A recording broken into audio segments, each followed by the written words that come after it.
अस्सलाम वालेकुम ख़ातिन हज़रात, मैं हूँ इसरार अहमद कसाना। दो तीन इंटरनेशनल डेवलपमेंट्स जो मैंने सोचा आपके साथ ज़रा शेयर कर दूँ। मिडल ईस्ट के हवाले से आपको पता है कि आजकल मिडल ईस्ट के ऊपर कितना फोकस है, और हम लोग उसको उस तरीके से नहीं इम्पोर्टेंस दे पा रहे हैं जिस तरह की देनी चाहिए।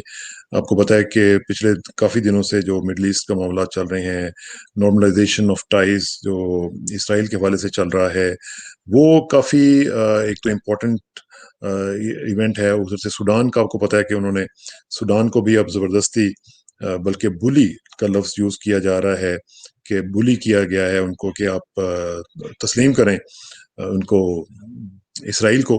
तो अब उनको भी जो स्टेट स्पॉन्सरिंग स्टेट डिपार्टमेंट की एक लिस्ट है उसमें से उनको निकाल दिया गया है। तो जाहिर है क्या वो भी हो जाएगा। बहरीन और यूएई पहले ही कर चुके हुए हैं। सऊदी अरेबिया जो है वो बस समझ लें कि हो ही गया हुआ है, क्योंकि उन्हीं के कहने पे ये सब कुछ हो रहा है। तो एक तो ये है कि एक डेवलपमेंट ये हुई है कि अबू धाबी की जो इतिहाद एयरलाइन है, उन्होंने एक हिब्रू की जो यानी इब्रानी जुबान की जो वेबसाइट है वो बनाई है खुश करने के लिए इसराइल को। और उन्होंने कहा है कि जो आपके जो कस्टमर्स और पैसेंजर्स हमारी एयरलाइन को यूज़ करना चाहेंगे, उनके लिए हमने हिब्रू में जो वेबसाइट है वो बना दिया ताकि उनको कोई परेशानी ना हो। अब दूसरी तरफ हम देख रहे हैं कि जो कल वहाँ पे एक डेलीगेशन पहुंचा है यूएई का, उसके मौके पे इसराइली और यूएई के जॉइंट एक नगमा जारी किया गया है दोस्ती का, प्यार मोहब्बत बढ़ाने का। तो इस तरह के सिलसिले जो हैं वो चलने शुरू हो चुके हुए हैं। एक जो यूएई की डेलीगेशन, जिसमें मैंने कहा कि वो पहुंचा है वहाँ पे, और चंद घंटे के लिए ही पहुंचा, लेकिन वहाँ पे गया तो हालांकि ये कोई बहुत हाई लेवल डेलीगेशन नहीं था, लेकिन आप देखें कि एयरपोर्ट के ऊपर नेतन्याहू ने उनका इस्तकबाल किया। ये वो नेतन्याहू हैं जिनका दिसंबर में दोबारा से ट्रायल शुरू हो रहा है अपनी करप्शन के हवाले से। तो उन्होंने ये कहा कि we are marking history today. ये उनके अल्फाज हैं कि अब छोटा सा एक डेलीगेशन आया है और उसको भी रिसीव करके वो कह रहे हैं कि एक हिस्ट्री हम कर रहे हैं। लेकिन जाहिर है वीजा एग्जाम्पशन का एक एग्रीमेंट जो था वो उन्होंने वहाँ पे साइन किया है, और $3 बिलियन का जो एग्रीमेंट जिसको डेवलपमेंट फंड कहा जा रहा है वो उन्होंने साइन किया है इस हवाले से। अब ये जो बड़ी एक मेजर माइलस्टोन, इसराइली जो अखबारात हैं वो उसको कह रहे हैं कि मेजर माइलस्टोन है। और जाहिर है कि एक सीरीज ऑफ मीटिंग्स जो है वो इनकी हुई इसराइली काउंटर पार्ट्स के साथ, और उसमें जाहिर है वो जो जो एयरपोर्ट के ऊपर सेरेमनी हुई उसमें तो वो अटेंड करके तो नेतन्याहू तो फारिग हो गए। लेकिन जो यूएई का डेलीगेशन था उसमें मिनिस्टर फॉर इकोनॉमी थे, फाइनेंस, और दूसरे डिप्टी मिनिस्टर्स टाइप लोग थे। तो वो वहाँ पे अपने काउंटर पार्ट्स के साथ करते रहे। नेतन्याहू ने जो वहाँ पे इस्तकबाल किया उनका, उसमें उन्होंने एक तो ये कहा कि हम हिस्ट्री आज हम क्रिएट कर रहे हैं। फिर उन्होंने कहा कि ये इसका जो जज्बा है इस पीस एग्रीमेंट का, वो एक बहुत इनॉर्मस किस्म का, बहुत जबरदस्त किस्म का जज्बा है इसके पीछे, और ये हकीकत पर मबनी है। ये देखें, अब क्या कह रहे हैं कि हकीकत पर मबनी है, और ये बड़ा ब्रॉड बेस्ड है और बहुत ही गहरा है। यानी इतने पॉम्पस किस्म के अल्फाज उन्होंने इस्तेमाल किए हैं कि जिनको सुन के ही बंदा समझ जाता है कि ये सब झूठ बोल रहे हैं। अब जो इमराती इकोनॉमिक डेलीगेशन है उसने इसी दौरान जब ये उनकी मुलाकात हुई है तो उसके दौरान ही उन्होंने चुप करके रात गए, यानी अंधेरे में उन्होंने मस्जिद अक्सा सोचा कि हम भी जाते हैं। तो वहां पे अब जाहिर है लोग एक्सपेक्ट कर रहे थे, लोगों को पता था कि ये जाएंगे वहां पे। तो वहां पे गए ये चुप छुपा के, लेकिन जैसे ही वहां पे ये पहुंचे तो बहुत से लोगों को वहां पे जाहिर है कि पता चल गया। आज जब वहां पे पता चला तो लोगों ने इनको वहां पे आड़े हाथों लिया। ना सिर्फ आड़े हाथों लिया बल्कि इनको क्रिटिसाइज किया।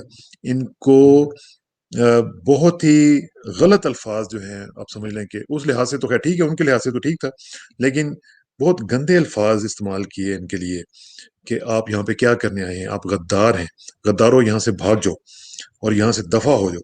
यानी इस तरह के अल्फाज जो हैं वो उन्होंने अरबी में उनको कहे हैं। और ये जैसे ही इनको ये पता चला कि लोगों को हमारा पता चल गया है, तो ये वहां से दुम दबा के भागे। ये बिल्कुल कैजुअल से कपड़े पहन के गए हुए थे। تو ویڈیوز میں نے دیکھی ہیں تو ان میں یہ پتہ چل رہا ہے کہ کس طریقے سے انہوں نے یل کیا ان کے اوپر، اور ٹریش ٹریش جس طرح کہتے ہیں کہ گند ہو تم گند ہو اور بھاگو یہاں سے نکل جاؤ، تو اس طرح کے جو انہوں نے یلنگ کر کے ان کو وہاں سے نکالا، اور یہ انہوں نے وہاں سے جان بچانا میں ہی اپنی عافیت جانی۔ اب جن کیمراز نے وہ ویڈیوز جو ہیں وہ بنائے ہیں، وہ ظاہر ہے پوری دنیا میں گھوم رہے ہیں، اور انہوں نے یہاں سے ان کو کہا جی کہ آپ یہاں سے نکلیں، اور پھر یہاں پہ آنے کا حوصلہ کبھی نہیں آپ کو ہونا چاہیے۔ پرائم منسٹر جو ہیں، جو فلسطینین اتھارٹی کے محمد شتیہ جو ہیں، انہوں نے اس کو کنڈیم کیا ہے، اور انہوں نے یہ ورڈ یوز کیا کہ saddening, it was saddening for us to have the visit now. یہاں پہ آپ اندازہ لگا لیں کہ وہ مسلمان ہیں، لیکن ان مسلمانوں کے آنے کے اوپر وہ کہہ رہے ہیں کہ ہمارا دل جو ہے وہ ٹوٹ گیا ہے، ہمیں اچھا نہیں لگا، اور ہمارے زخموں کے اوپر انہوں نے آ کے نمک چھڑکا ہے۔ اب تھوڑا سا واپس چلتے ہیں کہ جب یہ ان کی ملاقاتیں ہوئی ہیں پرائم منسٹر نیتن یاہو وغیرہ کے ساتھ، تو اس تقریب میں آپ اندازہ لگائیے کہ امریکی وزیر خارجہ بھی موجود تھے، امریکی وزیر خزانہ اسٹیو منچن جو ہیں وہ وہاں پہ موجود تھے۔ اس کے علاوہ آپ اندازہ لگائیے کہ جو ان کا جو ڈیلیگیشن ہے امریکیوں کا وہ بھی تھا۔ پھر انٹرنیشنل ڈیولپمنٹ فائنانس کارپوریشن جو سی ای او ہیں ایڈم بوائلر، وہ بھی وہاں پہ موجود تھے۔ اب یہاں سے آپ اندازہ لگائیے کہ پورے کا پورا امریکی ڈیلیگیشن، اور پھر خاص طور پہ جو ان کے جو امریکی ایڈمنسٹریشن کے جو آنوائے ہیں ٹو اسرائیلی پیلسٹینین پیس، تو وہ وہاں پہ ایوی برکووٹس وہ بھی وہاں پہ موجود تھے۔ تو ایک بھرپور قسم کا ان کی طرف سے بھرپور قسم کا تھا، ادھر سے کراؤن پرنس نہیں تھے، ان کے صرف سیکنڈ ٹیئر کے لوگ تھے، اور وہ وہاں پہ آئے تھے۔ لیکن آبویسلی اس کی امپورٹنس یہ ضرور تھی کہ یہ first ever direct bilateral meetings ہو رہی تھیں، جو کہ پہلے کبھی نہیں ہوئی۔ سیکریٹلی تو بہت ساری ان کی میٹنگ ہوتی رہی ہیں، لیکن یہ اوپنلی جو ہو رہی تھی یہ پہلی دفعہ ہو رہی ہے۔ پھر نیتن یاہو نے ظاہر ہے کہ ان کو میسج بھیجا ہے ان کے جو کراؤن پرنس صاحب ہیں کہ جناب آپ نے بڑا کارنامہ کیا ہے، اور اسی طرح انہوں نے صدر ٹرمپ کا بھی شکریہ ادا کیا۔ اب اس میں یہ دیکھیے کہ صورتحال جو ہے وہ کافی اس لیے بھی امپورٹنٹ ہے کہ ایک طرف تو اسرائیل یہ کہہ رہا ہے کہ جناب یہ بڑی ہم نے ہسٹری بنا دی ہے، بلکہ نیتن یاہو نے یہ کہا کہ we are all sons of Ibrahim, کہ ہم لوگ حضرت ابراہیم علیہ السلام کی اولاد میں سے ہیں، اس لیے ہمیں ہمارے درمیان کوئی فرق نہیں ہونا چاہیے، حالانکہ سب سے بڑے دشمن ہے یہ، اور ہمیں بھی اپنا سب سے بڑا دشمن سمجھتے ہیں۔ تو اس لحاظ سے اگر دیکھا جائے تو یہ ایک امپورٹنٹ ڈیلیگیشن تھا، امپورٹنٹ ایونٹ تھا۔ لیکن اب ایک اور چیز دیکھیں، جو جہاز اتحاد ایئر لائنز کا وہاں پہ پہنچا ہے، آپ ذرا امیجن کریں کہ اس میں کون کون لوگ تھے۔ ان میں ایک تو یو اے ای کا ڈیلیگیشن تھا، دوسرا اس میں ڈیلیگیشن اسرائیل کا تھا۔ میں ریپیٹ کر رہا ہوں، جو ڈیلیگیشن یو اے ای کا وہاں پہ آیا ہے اسرائیل میں، اسی جہاز میں اسرائیل کے پرائم منسٹر کے آفس کے لوگ وہاں سے موجود تھے جو ان کے ساتھ آئے ہیں، اور کہا یہ جا رہا ہے کہ یہ لوگ وہ تھے جو منامہ میں یعنی بحرین کے اندر ایک پیس اگریمنٹ کر کے آئے، تو بجائے اس کے کہ وہ ڈائریکٹ اپنی فلائٹ لے کے آتے، وہ ان کے ساتھ انہوں نے ان کو وہاں پہ اپنے ساتھ بٹھایا، اور یہ سیکریٹلی وہاں پہ پہنچے۔ آپ اندازہ لگائیے کہ کتنی جلدی انہوں نے گیو ان کر دیا ہے، اور کتنی جلدی اپنی جو ایک شناخت ہے، اپنی جو آزادی ہے، اس کا سودا کر بیٹھے ہیں، کہ جو اسرائیلی وزیر اعظم کے دفتر کے لوگ جو تھے، جو منامہ میں اگریمنٹ سائن کر کے آ رہے تھے، بھئی گئے بھی تو تھے نا، وہ اپنی کسی فلائٹ کے اوپر ہی گئے ہوں گے نا، تو واپسی پہ بھی اس میں آ سکتے تھے، لیکن وہ ان کے ساتھ واپس وہاں پہ آئے ہیں۔ تو یہاں سے آپ اندازہ لگا لیجئے کہ ان کی نہ کوئی اب اپنی کوئی آزادی رہ گئی ہے، نہ ان کا کوئی اپنا کوئی مطمع نظر اس والے سے رہ گیا ہے، اور یہ انتہائی خطرناک پوزیشن جو ہے انہوں نے بنا لی ہے، اور اپنے آپ کو بالکل ان کے سامنے لٹا دیا ہے کہ آپ جو چاہیں کریں، جتنے چاہیں آپ کو پیسے چاہیے ہم آپ کو پیسے دینے کے لیے تیار ہیں۔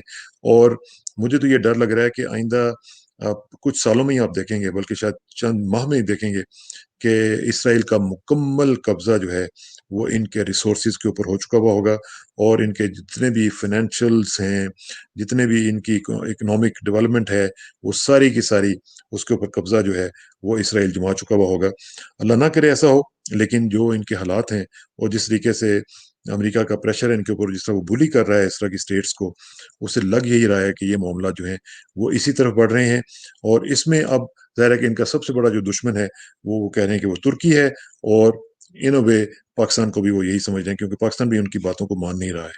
तो अल्लाह करे कि मामला जो है वो आउट ऑफ कंट्रोल ना हो, क्योंकि मुस्लिम उम्मा को भी इस वक्त एक स्टेबिलिटी की ज़रूरत है, जो मुझे लग नहीं रहा कि वो आइंदा चंद सालों में ऐसा होगा।